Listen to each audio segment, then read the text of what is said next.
Hello traders, Nifty 50 இன்னைக்கு என்ன நடந்துச்சு, நாளைக்கு என்ன நடக்கும்னு நம்ம எக்ஸ்பெக்ட் பண்ணலாம். நேற்றே நம்ம சொன்ன மாதிரி இதுதான் ஒரு ஸ்ட்ராங் ரெசிஸ்டன்ஸு. நம்ம வந்து 25,700 ஒரு சப்போர்ட் சொன்னோம். ஆல்மோஸ்ட் சப்போர்ட் கிட்ட வரைக்கும் போயிட்டு 5,720 வரைக்கும் மார்க்கெட் ரீச் ஆயிடுச்சு. செல் சைடில் இருந்த மார்க்கெட்டை பையர்ஸ் வந்து டாமினேட் பண்ணுறாங்க. ஆனால் நம்ம சொன்ன ஸ்ட்ராங் ரெசிஸ்டண்ட்டை வந்து அதால் பிரேக் அவுட் பண்ண முடியாமல் அகெயின் திருப்பியும் மார்க்கெட் செல்லர்ஸோட டாமினன்ஸில் போயிடுச்சு. ஏன் மார்க்கெட் இந்த ஒரு ஃப்ளக்சுவேஷன் செல்லர்ஸ் உள்ளே வந்துட்டே இருக்காங்கன்னா, ஆக்சுவலி இது December month. So most of the FIs வந்து அவங்க ட்ரேட் பண்ண மாட்டாங்க. ஸோ அதனால தான் மார்க்கெட்டு இந்த மந்த் வரையும் நம்ம ஒரு சைட்வேஸில் எக்ஸ்பெக்ட் பண்ணலாம். பையர்ஸ் வந்தாலும் உள்ள செல்லர்ஸ் வந்துட்டு இருக்காங்க. அன்லஸ் அன்டில் இந்த ஜோன் எப்போ பிரேக் அவுட் பண்ணுறோம் அது வரையும் செல்லர்ஸோட டாமினன்ஸில் தான் மார்க்கெட் இருக்கும். ஸோ பையர்ஸ் எப்படி வராங்க, செல்லர்ஸ் எப்படி வராங்க, ஆஸ் யூஷுவல் நம்ம சொல்கிற மாதிரி தான். உங்களுக்கு தெரியும்னா எங்களை காண்டாக்ட் பண்ணுங்கள்.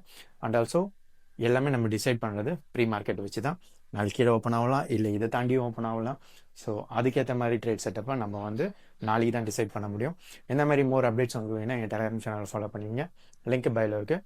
இன்ஸ்டாகிராம் பேஜ் ஃபாலோ பண்ணிங்க, அண்ட் யூடியூப்பை சப்ஸ்கிரைப் பண்ணிங்க.